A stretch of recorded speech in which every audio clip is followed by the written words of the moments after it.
Radio Couleur, émission spéciale législative 2024.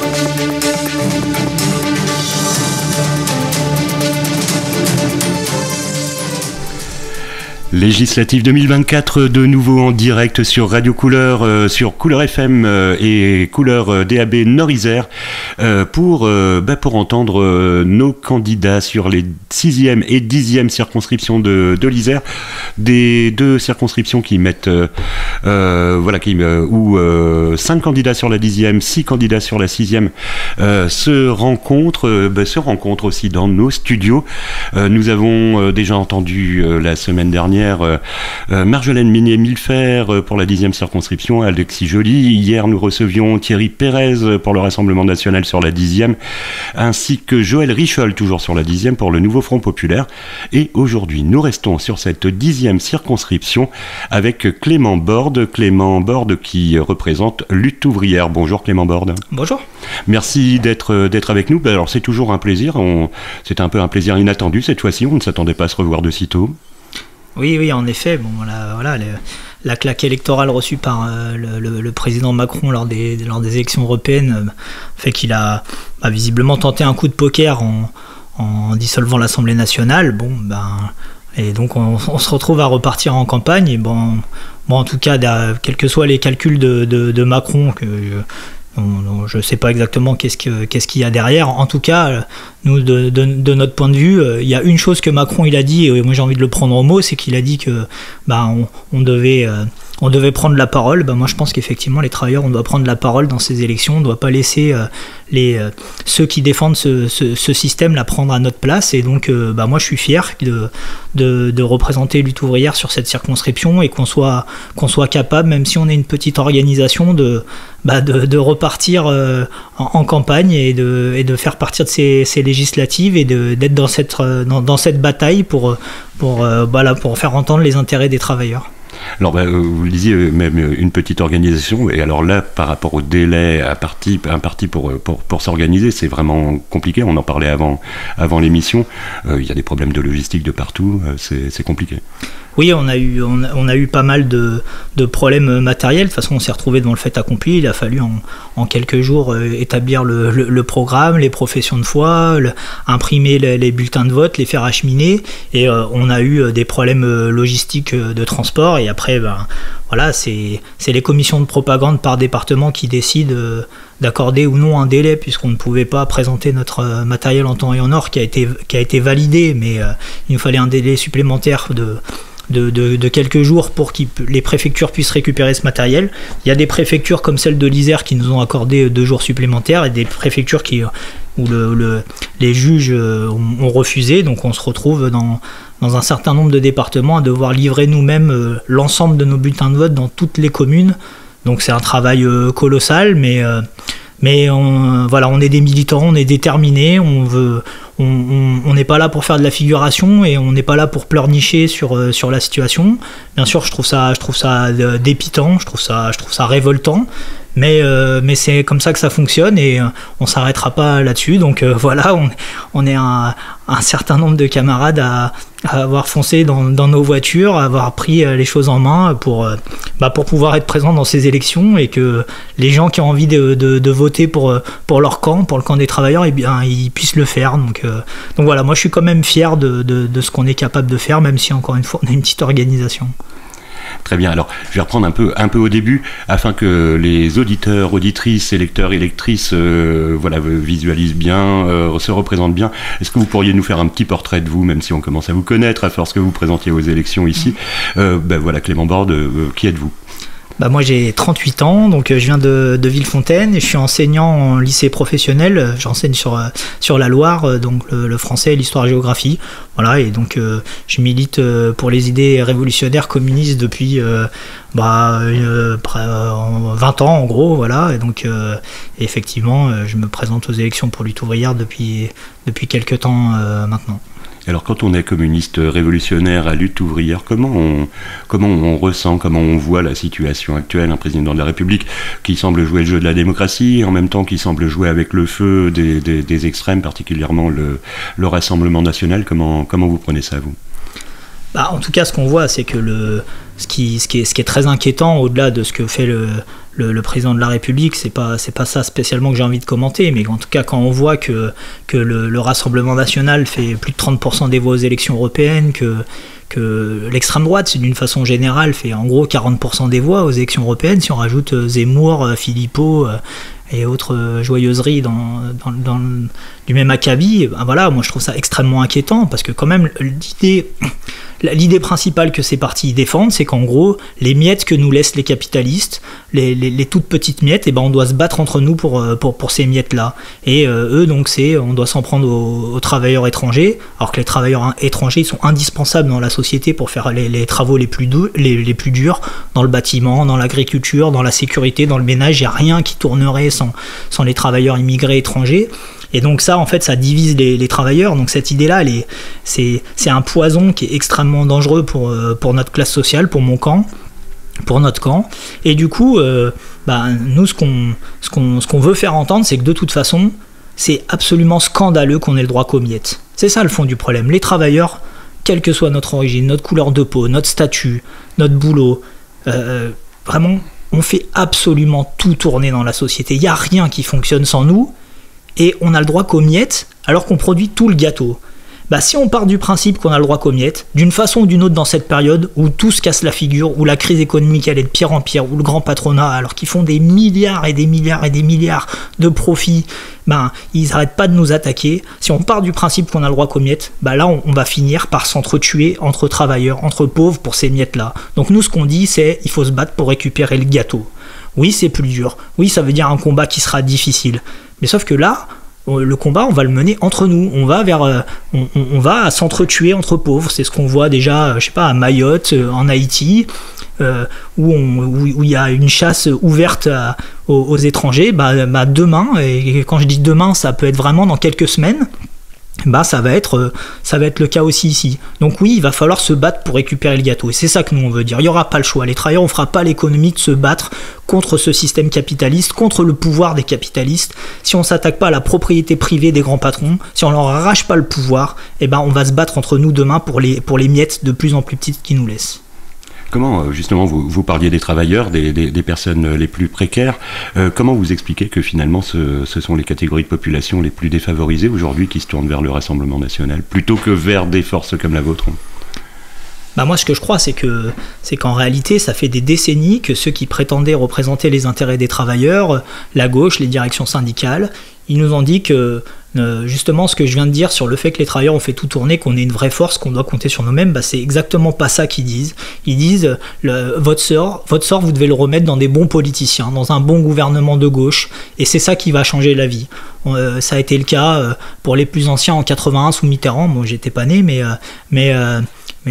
voilà, sous Mitterrand, puis sous Jospin, la gauche plurielle, Hollande dernièrement en 2012, où voilà, l'ensemble de la gauche a appelé à voter pour ces gens-là pour faire barrage en plus à l'extrême droite. On voit non seulement que le barrage, il y en avait pas, mais même ils ont dégoûté en réalité les travailleurs. Ils ont dégoûté d'abord et avant tout les militants ouvriers, et c'est ça le pire, les militants ouvriers qui existent au Parti communiste, à la CGT, qui ont appelé à voter pour la gauche, qui ont appelé autour d'eux leurs collègues de travail, dans leur famille, dans leur quartier, qui ont milité pour faire venir la gauche au pouvoir en disant que ça allait améliorer le sort des travailleurs. Et ça a d'abord et avant tout dégoûté ces propres militants-là. Et donc, c'est ça le problème, c'est qu'aujourd'hui, ces militants-là, ils sont dégoûtés. Il y a plein de travailleurs qui ne votent plus, parce que le parti majoritaire aujourd'hui, ça reste l'abstention. Mais du coup, puisque notre sort, on devrait le remettre que dans des politiciens, le discours de Bardella, Le Pen, eux, on les a jamais vus, donc faut bien les essayer. Et il prend, mais moi, ça me révolte, parce qu'en réalité, déjà, l'extrême droite, on les a déjà vus au pouvoir, hein, le régime de Vichy, les dictatures en Espagne ou au Portugal d'extrême droite jusque dans les années 70, on a vu ce que c'était. Donc voilà, le danger il est réel pour les travailleurs, mais là-dessus on ne fera pas barrage par un bulletin de vote, on ne fera pas barrage par les élections. La seule réponse, c'est la lutte collective des travailleurs contre le patronat. Si on ne s'en prend pas aux maîtres de la société, encore une fois, ces idées-là, elles ne pourront que prospérer. Voilà. Et alors comment on fait quand on est à lutte ouvrière pour justement aller vers ce moment où les travailleurs, où les personnes précaires vont réagir?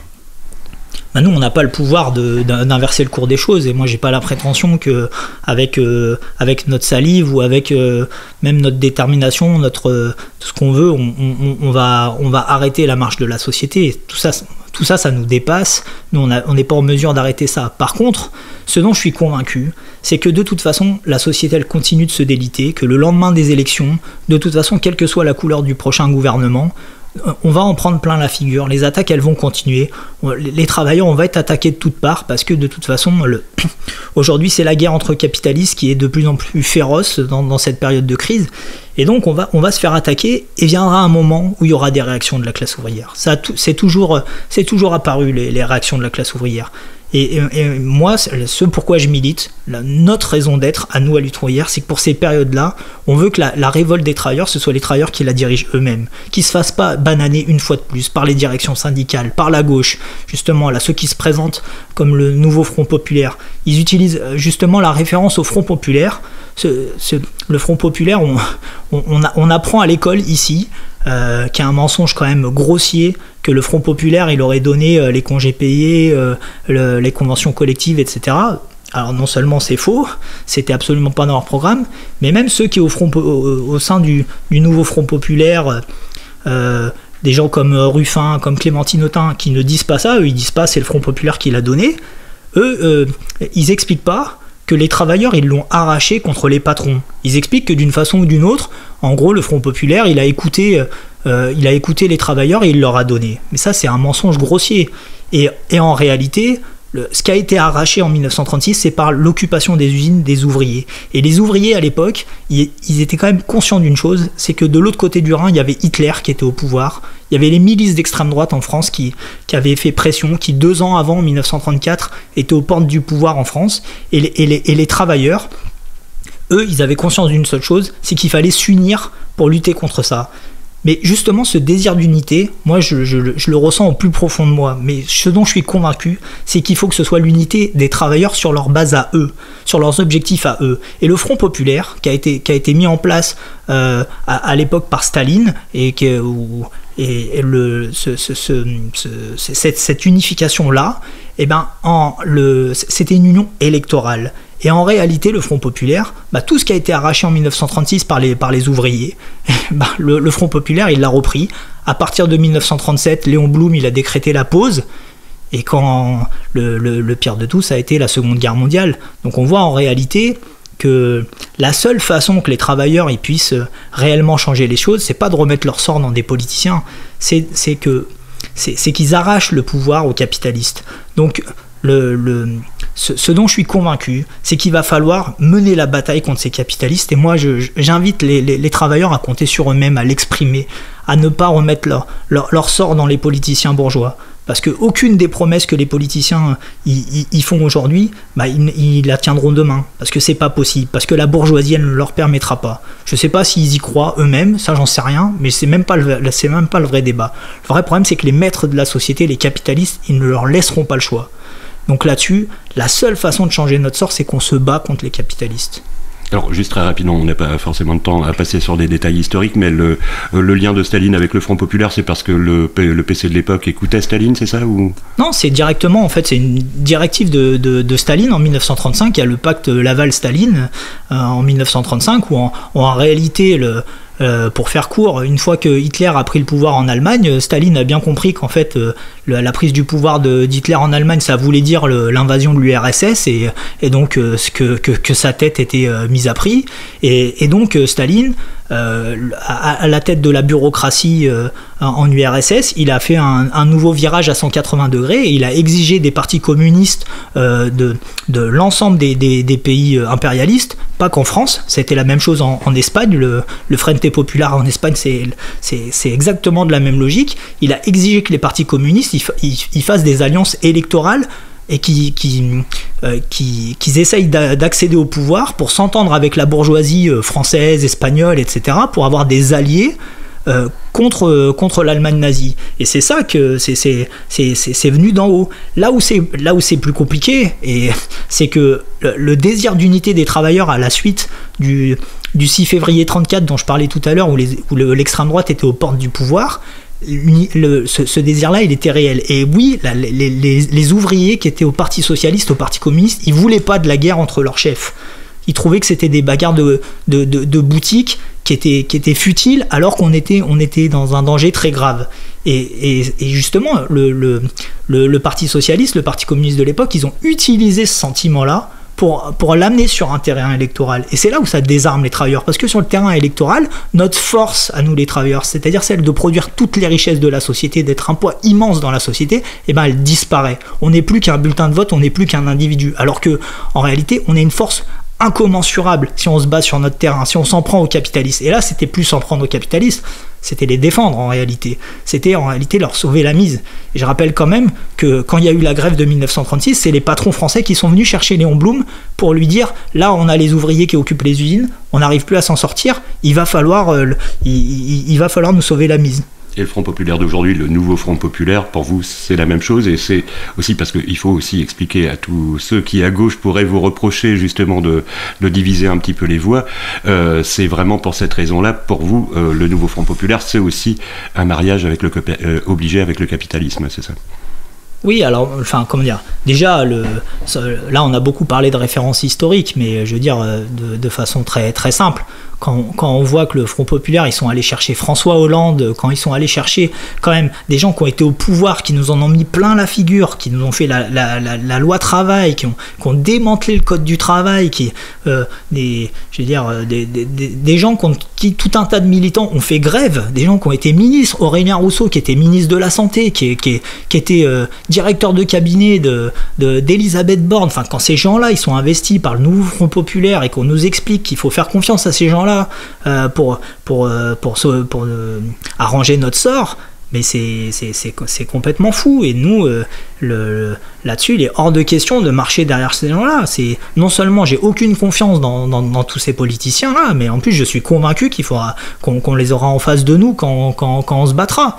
Voilà, maintenant que tout un tas de gens, et notamment de travailleurs immigrés, face au danger du Rassemblement national, face au poison raciste, xénophobe, ils aient envie de voter pour la gauche, c'est quelque chose que je comprends totalement.